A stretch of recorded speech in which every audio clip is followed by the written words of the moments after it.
খেতে তো অনেক মজা, কিন্তু দেখতে প্রথম কেমন লাগে তাই না? এগুলো আসলে 2 দিন আগে আনছিল, কিন্তু আমি সময়ের অভাবে কিছুই করতে পারিনি। বুড়িটা কোনো মতে আমি করে রাখছিলাম। বুড়ি আসলে পরিষ্কার করা ছিল না, এই জন্য আমি সেই দিন পরিষ্কার করে রাখছিলাম। আর বুড়ি ফ্যাপসা মিলে আনছিল, এটা 4 ভাগ করে নিয়েছি। তারপরে ফ্রিজে 3 ভাগ রেখে দিয়েছি, আর এদিক থেকে 1 ভাগ আমি রান্না করব। গরম মশলা দিয়ে নিলাম, এরপরে তেজপাতা দিয়ে নিলাম। আর আজকে অনেক লেট হয়েছে, 1:30টা পর্যন্ত আমি ভুঁড়ি কাটতে কাটতে পরিষ্কার করতে শেষ, কারণ আমার একটু অর্ডারই ছিল সকালে, আবার সেইটাই বসছিলাম, সেটা কমপ্লিট করে তারপরে আবার ভুঁড়ি করতে বইছি।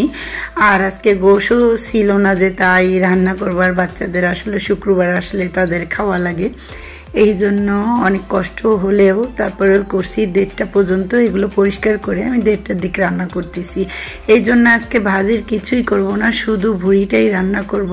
আর আজকে আর কিছু করব না।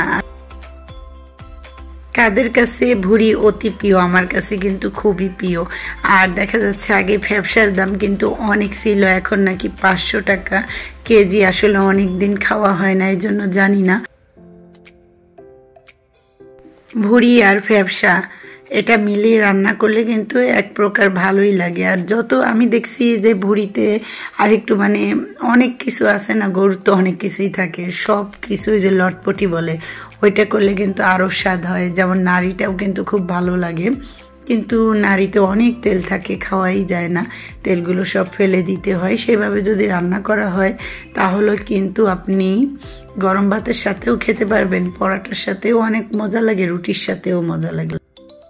অনেকেই ভাবতেছেন যে এত আলু দিলাম কেন, এটা ভাবাই স্বাভাবিক, কারণ এক ভুঁড়ি কিন্তু 1 কেজি আছে এইখানে, মানে ভুঁড়ি ফ্যাপসা মিলে 1 কেজি আছে।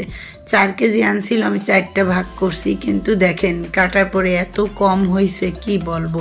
তো এইখানে যদি একটু আলু দিয়ে নিই বেশি করে, তাহলে কিন্তু পোষায় যাবে, না হলে এটা একবারই হয়, 2বার খাওয়া যায় না।